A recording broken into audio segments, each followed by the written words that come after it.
Bien, amigos, regularmente tenemos el placer de tener con nosotros a un abogado que mucha gente nos pregunta, ¿y por qué ustedes invitan a César Amadeo Peralta? Y es que el licenciado Peralta, que es abogado penalista, tiene una característica que no la tienen la mayoría de los abogados. No digo que es el único, pero no la tienen la mayoría de los abogados, que es que tiene una experiencia de vida alrededor del derecho.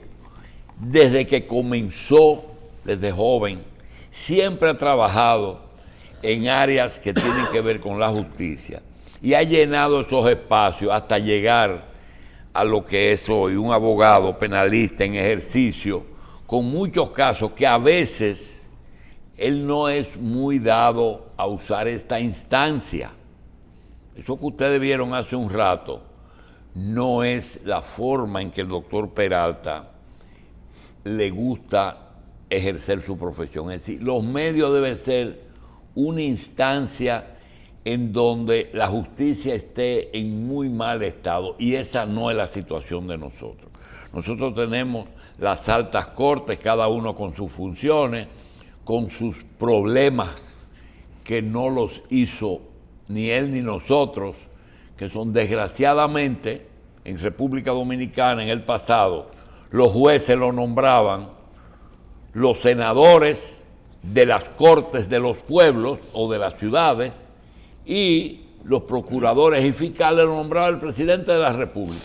Ahora es casi lo mismo, pero no es exactamente igual. Se cubren más a las apariencias.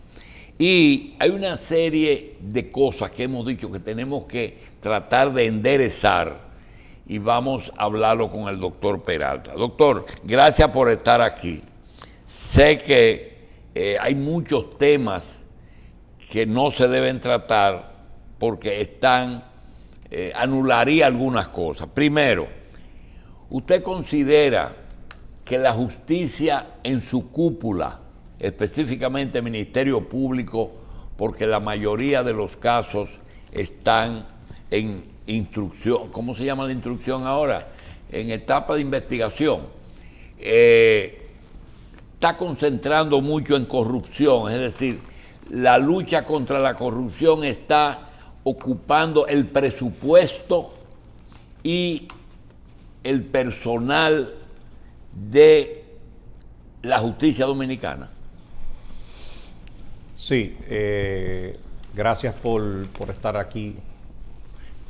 Ciertamente yo te diría que los temas de corrupción abarcan la principalía de los casos de la Procuraduría General de la República a través del Ministerio Público. Pero es que nosotros venimos prácticamente de 16 años de gobierno continuo donde la impunidad era la regla, en donde esa carga de expedientes que se depositaban ahí por una o por otras razones no avanzaban, no caminaban. Como abogado en ejercicio, yo te puedo decir, yo había depositado algunos procesos también a través del PECA, y esos casos simplemente llegaban ahí y fallecían. Eso se llamaba un archivo muerto.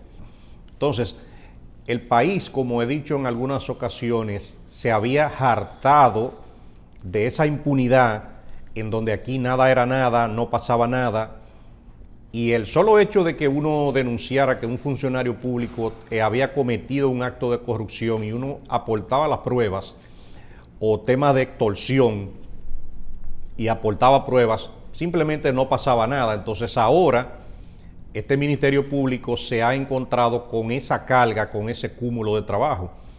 Recuérdese que la propia Procuradora General de la República estableció que tenían en carpeta cerca de 500 expedientes en materia de corrupción bajo investigación.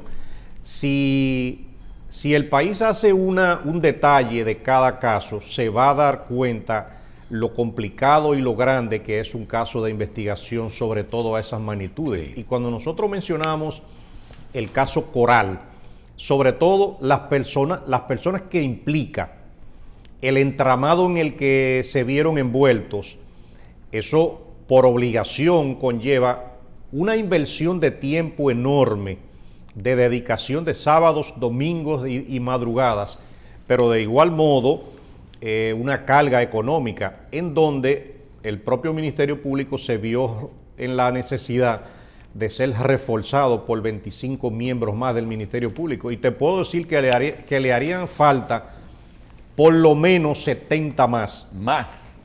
Para poder dar abasto a todos esos procesos.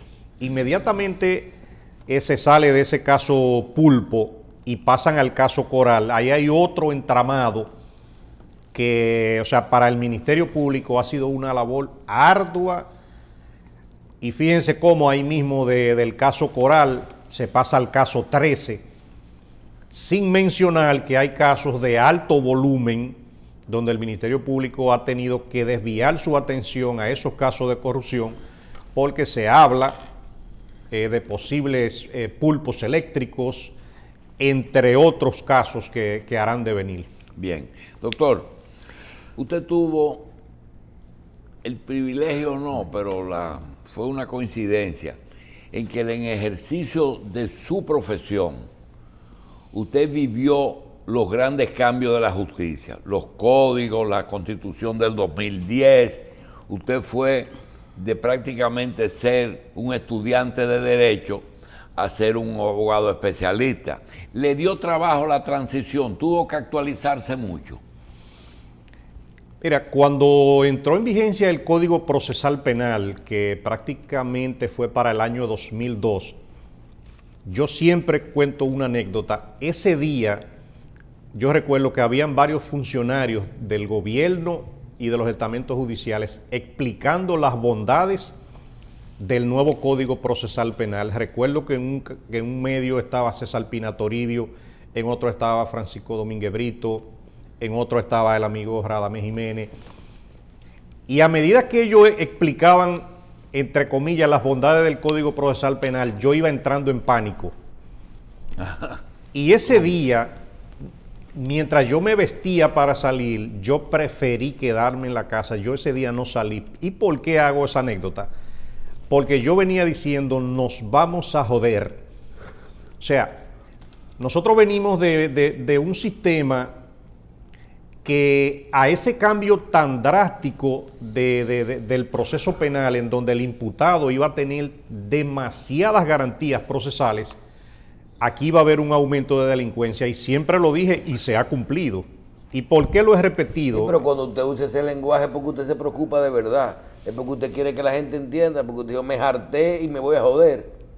Exacto. No, y le voy a explicar algunos ejemplos claros. Por ejemplo, para yo llevar un proceso penal, para depositar una querella, yo tengo que hacer un esfuerzo como abogado de demostrarle al Ministerio Público 5 veces, más allá de toda duda razonable, el que ese imputado puede ser culpable del delito, porque si se lo demuestro una vez y queda una brecha abierta, de eso se beneficia. Y le voy a poner también otros ejemplos. El nuevo Código Procesal Penal estableció que luego de conocerse una medida de coerción, las medidas de coerción son revisables cada 90 días. ¿Qué ha creado eso en el sistema? Esto se ha convertido en un relajo, y fíjese que solamente los imputados lo ven como una bondad, pero no importa el crimen, el delito o la gravedad que haya cometido un imputado, cada 90 días el tribunal tiene que conformarse para conocer. Pero la medida de coerción no es definitiva, doctor. ¿Por qué no se llevan a cabo los juicios y no hay que estar revisando cada 90 días? Bueno, a medida que el propio Ministerio Público tenga también la sapiencia y la celeridad de poder depositar una acusación, sobre todo de un caso complejo, más tiempo nos ganamos. Pero, y un caso complejo, ¿cómo usted lo tipifica? ¿Cuánto tiempo 18 debe de meses. tomar? Vamos a suponer que cada 3 meses se hagan 3 extensiones, pero ya son 3, 6, 9 meses.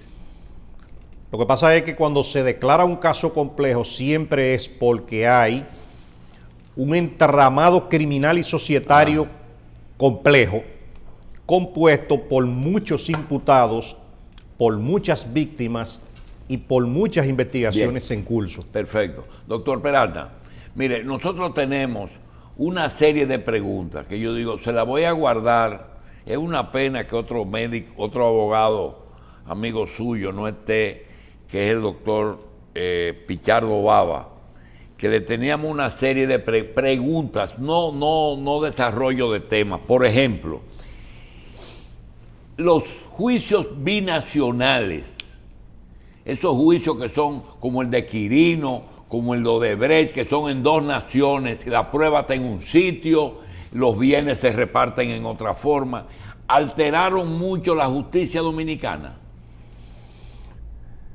Algo de la que República Dominicana se ha perdido y ha sido por falta de voluntad tiene que ver con la ley de extinción de dominio. En esos juicios binacionales, Extensión. la ley de extinción de dominio. Ah, extinción. Esa es una ley que falleció en la consultoría jurídica del Poder Ejecutivo luego de haber sido aprobada. ¿Qué traía la ley de extinción de dominio?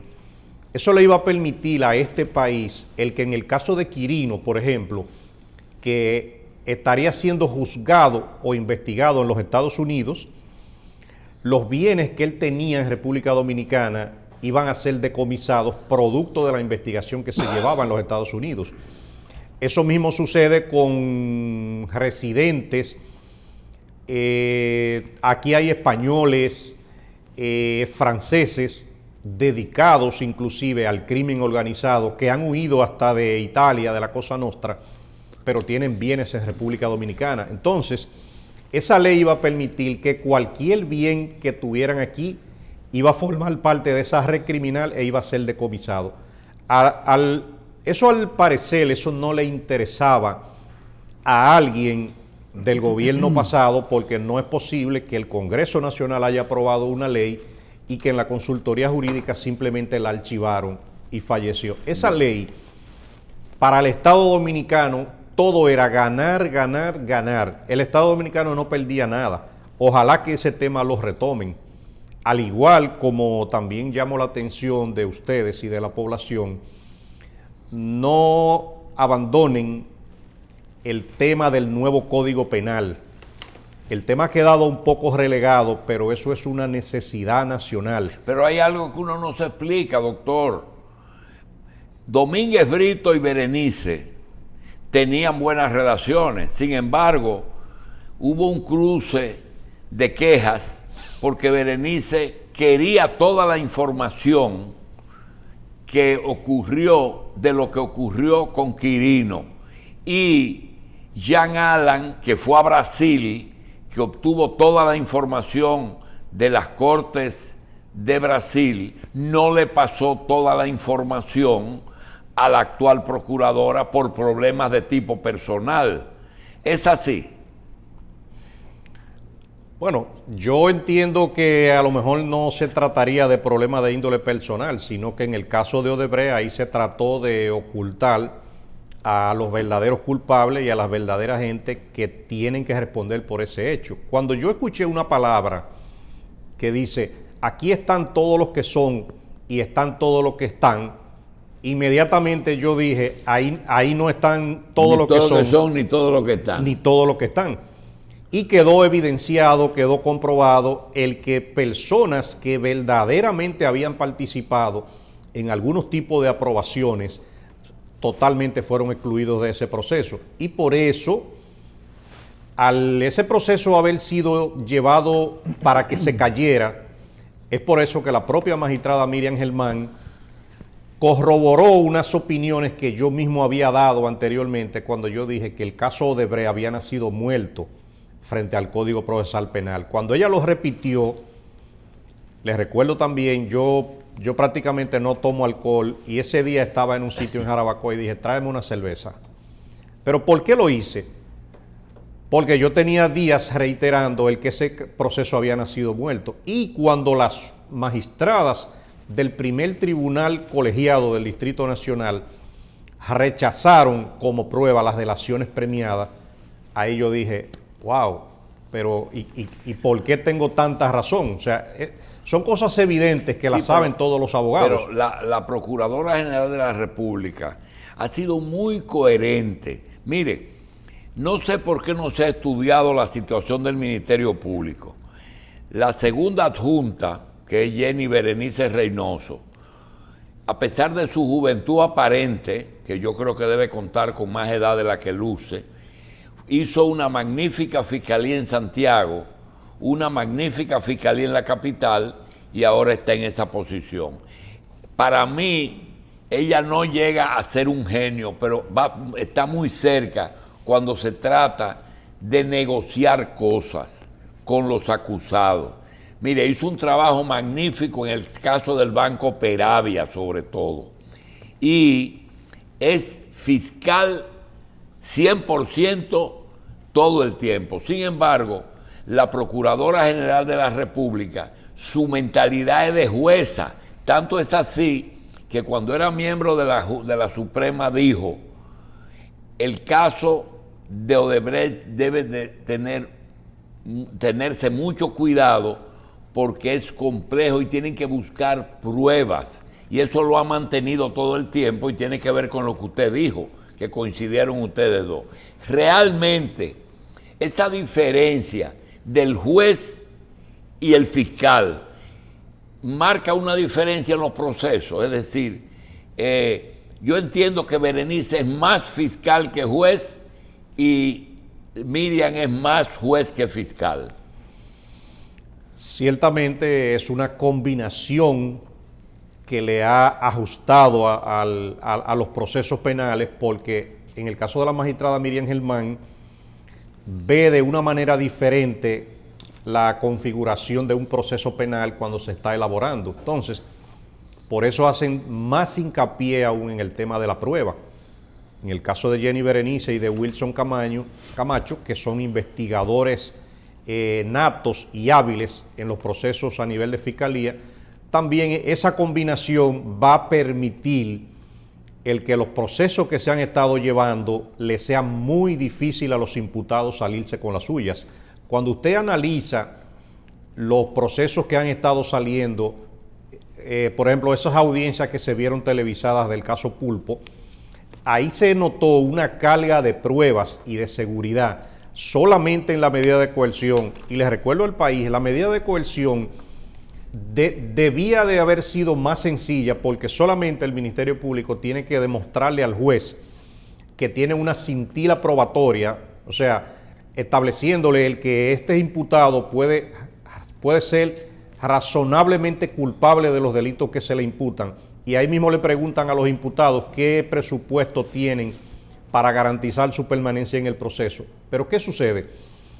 En esa presentación de medida de coerción, los mismos magistrados que conocieron ese caso se vieron en la obligación de imponer 1 año de prisión preventiva, pero era por la carga de prueba que el Ministerio Público había aportado.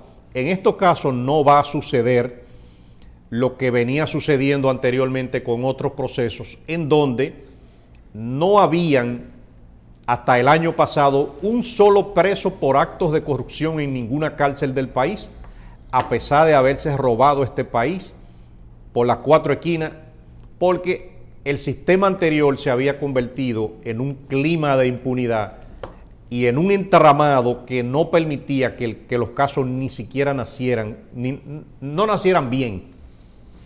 Bien, y estos casos de personas que pertenecían a organismos de control, que nunca denunciaron ni acusaron, específicamente una miembro de la Cámara de Cuentas y una miembro de la Compras y Contrataciones, que luego fueron colaboradores del Ministerio Público, no tienen ninguna culpa en lo que pasó en el pasado y no tenían que denunciarlo cuando ocurrió esas cosas. Bueno, a eso podemos agregarle también la anterior Dirección de Ética e Integridad Gubernamental, que eso se había convertido en un archivo de papeles.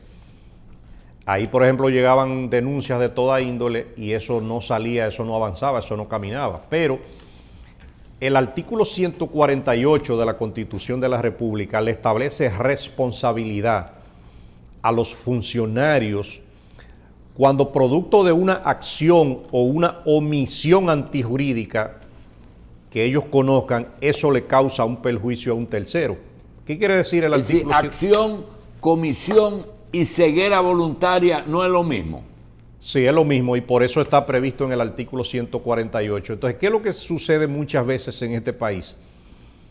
La mayoría de las personas no ejercen el derecho a reclamar ante los tribunales la acción o la omisión de un funcionario, sobre todo cuando tiene una denuncia en la mano. Entonces, en el caso de esos exfuncionarios que tenían una obligación doble de llevar los casos hasta sus últimas consecuencias, también al día de hoy pueden ser procesados, porque se hicieron los locos, se hicieron de la vista gorda, ocultaron información. ¿Qué quiere decir testigo de cargo? Testigos de cargo son testigos que utiliza el Ministerio Público para probar los cargos que tiene en contra de un imputado. Y en el caso de Odebrecht, si es así, Rondón no sería el mejor testigo de cargo en ese caso, porque tuvo que ver con todo. Bueno, en el caso de Ángel Rondón, que es la figura principal de ese proceso, si él estuviera como testigo del Ministerio Público, es muy seguro que estuviese más información que aportar que en la calidad de imputado, porque como imputado, Exacto. él simplemente puede quedarse sentado y decir, demuéstrame a quién yo le di sobornos, demuéstrame quién lo recibió, demuéstrame cómo yo lo pagué. Pero si trajeron testigos de fuera con inmunidad, ¿por qué a él no le dieron la misma condición de los brasileños que trajeron? Todo eso obedece a un error procesal en la configuración de ese expediente.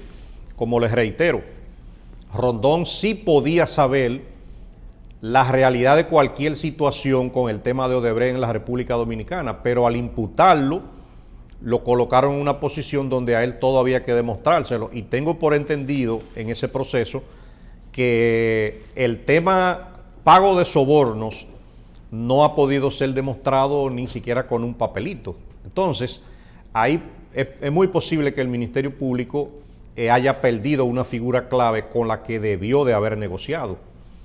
Pero vamos a esperar el desarrollo de ese proceso en donde ahí pudiesen haber otro tipo de imputaciones que tendrían que ver con falta de pago de impuestos y situaciones de esa índole, pero temas sobornos, si por ahí es el expediente, ese expediente se cayó.